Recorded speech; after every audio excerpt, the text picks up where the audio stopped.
মৃত্যু তোমার চোখের নড়াচড়া বন্ধ করে দিবে। মৃত্যু তোমার কানের শ্রবণ শক্তি স্তব্ধ করে দিবে। মৃত্যু তোমার ঠোঁটের নড়াচড়া বন্ধ করে দিবে।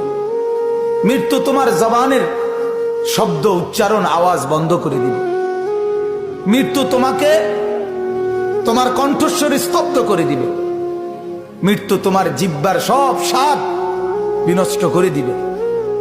অচিরেই রূহ চলে যাবে, আর কিছুই থাকবে না তোমার।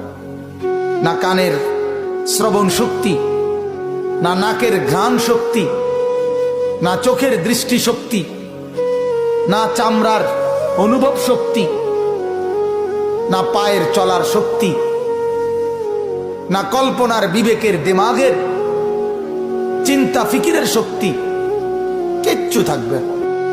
আল্লাহর নবী এটাই বলছেন, সব কিছু নষ্ট করে দেয়, মিনিটে স্তব্ধ করে দেয় যেই জিনিস, সেই মৃত্যুকে বারবার স্মরণ করো, বারবার স্মরণ করো, বারবার স্মরণ করো।